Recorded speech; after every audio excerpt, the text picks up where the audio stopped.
ก็น้ำเราไว้บอกกินนี่เลยครับเสร็จจำนวนไปแล้ว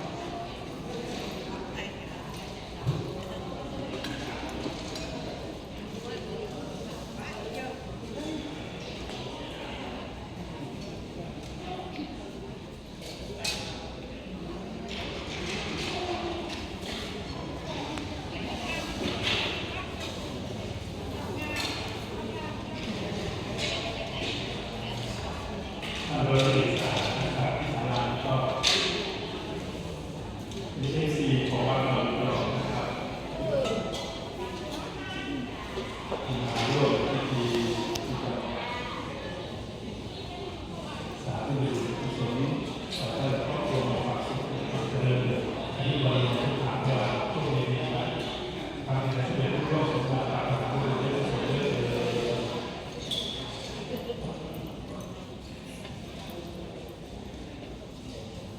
ไม่แล้วใช้ไม้เดี๋ยวท่านที่นี่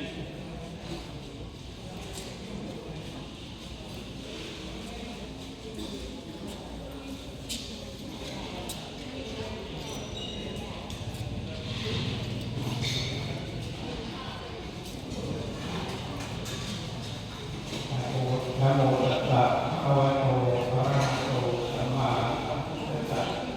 นะโมตัสสะภะคะ พิ วะโต ธี อะระหะ ถวายบุญกองข้าวนะคะ นะโมตัสสะภะคะวะโต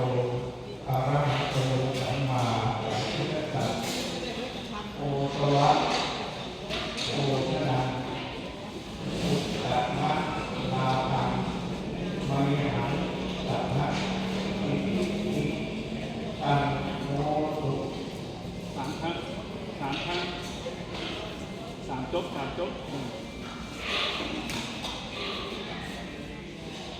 โอตวะโอชนะพุทธะมะลาภังมหิหังสัพพะอิติตังโมตุโอตวะโอชนะพุทธะมะลาภังมหิหังสัพพะอิติตังโมตุ อีกรอบนึง โอตวะโอชนะพุทธะมะลาภังมหิหังสัพพะอิติตังโมตุ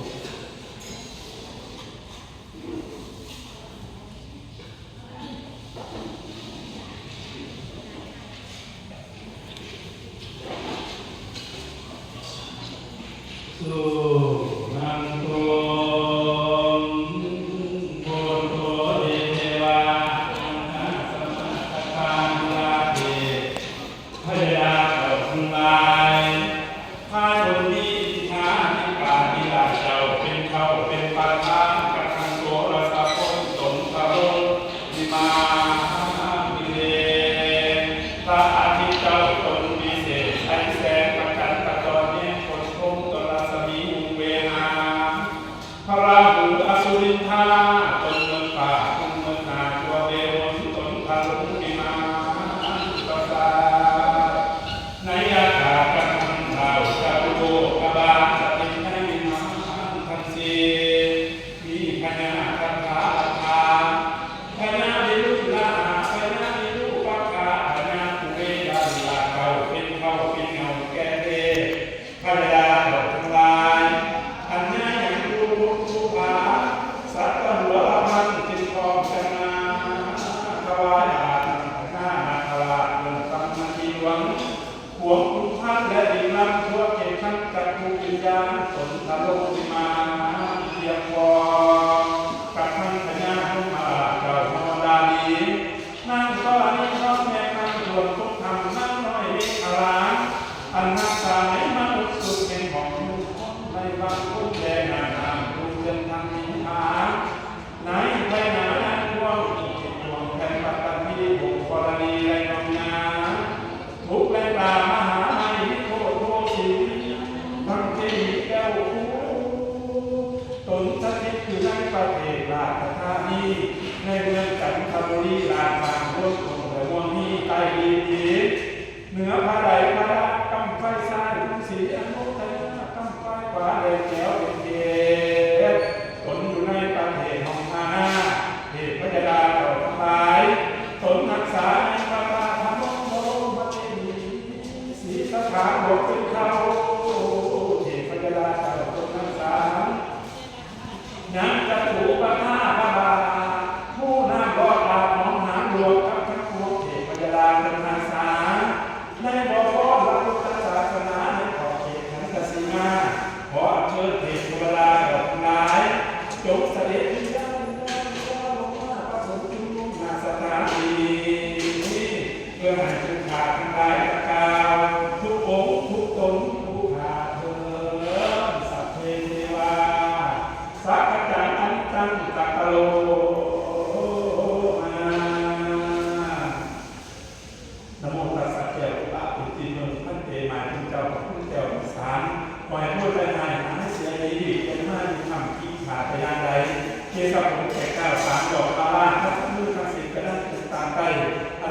โอกาสจิตปัญหาหัวกะทิจะเป็นท่านนาที่ตัวเนื่องจากสุแก้วตาเยี่ยมพระครูเป็นพระผู้ปฏิใต้ของชาติเจ้าวัดคุณอนุรุสองข้างของชาติพุทธบาทเป็นนักข่าวของเจ้าหน้าฟ้าวานถวายสักเคกามีจารุเตภักระตะเตจันตริเททิมานีทิเประเทจันตรุวนาธานิเกนะวันทิเกเตอุมาจยัตตุเทวาจระรังสเมยะธาทันทัตนาธาสิทันตาสัมเกจันมุนิวะวัตนังสาธุเมนันตุอาญาชนะกาลู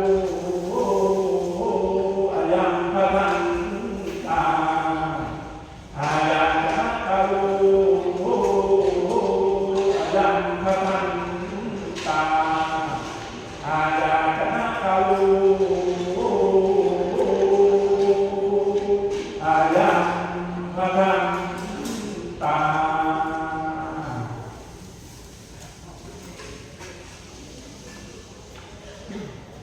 เสียงมันมีแม่นวันดีวันสิทธิอมตะโชวันที่คนในโลกชื่นชมวันที่พาพอลุกสักสันโตลุกมาเกิดเพิ่นได้ยืนล้อกันเดินโลกมาเกิดพระลูกกาสัตนาหนึ่งก้อนแต่นอลานมาลบกันในโลกถึงเป็นโชคของชาวหลักฐานที่กันสิทธิบุตรเขาเอาใจเราในการงั้นมีงานเรามาดูตลาดทุ่มเสือว่าสาวมานั่งคิวกองที่กับกองนั้นเป็นรูปแบบกองไม้กองมือพาสี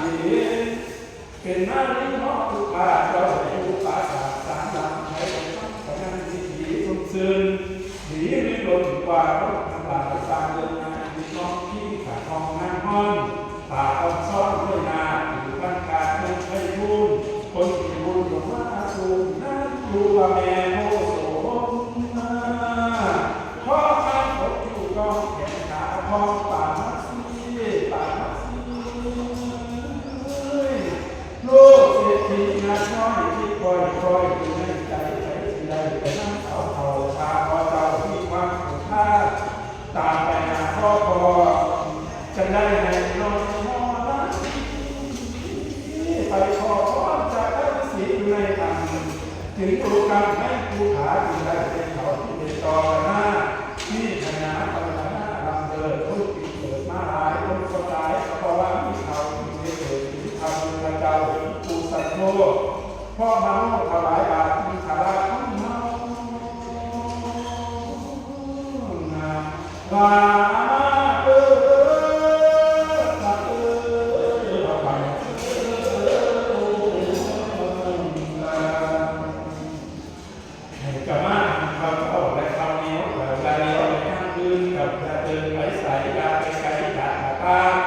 เจ้าอย่าว่าคนเจ้าอย่าว่าคนสีคนต่ำแต่คนเดียเจ้าอย่าเปรียบเป็นดินเป็นดอกคนของก็คนละคนละดาไม่โลภโอกาสคือจะให้เราคนเขาเจ้าแม่โคชนะมีพลาก็แล้วแก้วกะว่าคนมาสร้างซ้อนซ้อนนอนเจ้าแม่โคชนะยินดีอย่างก็เจ้าก็เขาทักทายแม่เป็นสาวและเป็นเบาเขาดูมาเอาใส่เราเจ้ามาลงเพื่อนเป็นสีเสือเรียนรู้ถึงเดี๋ยวเขาปูงอนเขาฟังประสานดูตาสักเอามาหนึ่งมาตายสองห้องน้องเงาเอาเจ้าเห็นตาเห็นล่าเลี้ยงทำงานทั้งปูเนี่ยรถมูอยู่ดีที่แห้งหมานอนนางแล้หลงรักเจ้าเลยมาตื่นเสามาผ้ากันขาขาเจ้าเลยขาขาตางูคนกินแต่มีปัญญาพอได้กินเขาบุญของเจ้าเหลือไปนะคะคือเกินพระมหาสมุทรในอ่างผลทุกกันคือแต่ดูแข็งแห้งคนมีแห้งกินเขากันบอกของดูนองของแม่คนเฮาเขาหมา กายขอใส่น้ำแข็งด้วยดินสาธิตหินตันที่ตันเกิดแต่กระเซินวาสิ้นพักหวังน้ำเป็นหัวติดเกี่ยวกับเก็บเขาเกี่ยวน้ำเจ้าเยาเป็นเสื้อใบเหลืองเขาปลาเลี้ยงแต่บ่ให้แดงบ่ได้แดงไปใส่น้ำใส่ตั้งแต่เอามุ่งเกิดในมุ่งเพื่อนเกิดนานถึงหน้าบ่ได้ขาดว่าประมาททุกแม่พูดนั้นเอามาบ้านแต่เราเป็นนางกินแต่ดังวางมาว่าเด้อ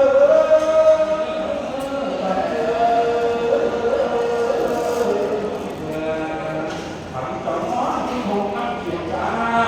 ฝันบ่อไปเรียนนิโมดาวท่านเขาเรียนในมหาศาลมีมันมีต้นเขียวแบบนี้เขาการต้นบัวตังเขาร้อนขอร้อนเขาเมืองสันดังสะพานเขาผู้ว่าเขาอย่างนี้เขาหลังใส่หลังไปหน้าข้างถึงว่าถึงหน้าหลังไปรอมองถึงฟองถึงตัวถึงตัวถึงข้าลามาสามดีวันดีได้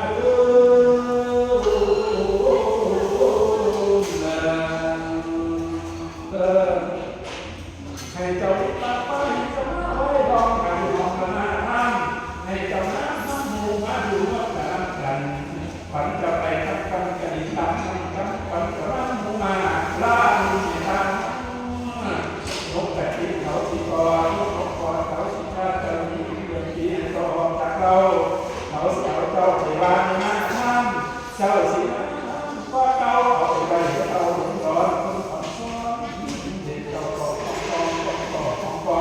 เอาไปใส่หน้าฝ่ายท่านเอาสามารถเป็นความเดือดในกระไดเรียนบุญและเรียนงานในกระไดถึงท่านก็ต่อถึงนอศาสนาถึงนอนศาสนาในเจ้าหน้าสามีวันนี้ว่าเรื่องพระ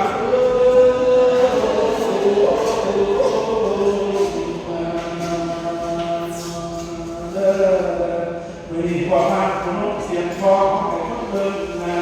ว่าเรื่องพระ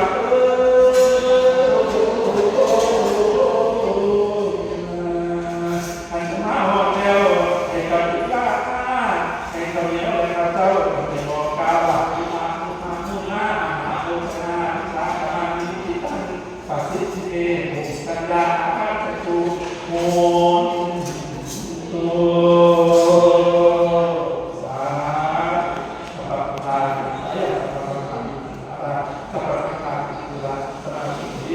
วันพุธเทศา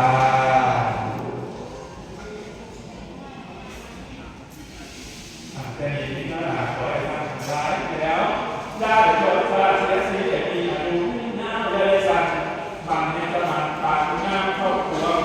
มันในกำลังปานชาติก็มันก็มันปานด้วยสามมุ่งมันในกำลังปานโคสังวรมันในกำลังปานก่อนแข็งในก็แข็งปานเป็นหินลาดเจ้าขาเขาสมีในเจ้าขาของเจ้าอย่าได้ทำเพี้ยนต่ออย่าได้นอนหักมืออย่าได้ลุกเดินต่ออย่าได้มองไปเข้าให้เราเสียสีหลุดมาไม่ดีคอยที่แก่หากเป็นวันนั้นสุขาพลังคอยทันยังมาจอมพาจงเจริญสถาบันจงเจริญ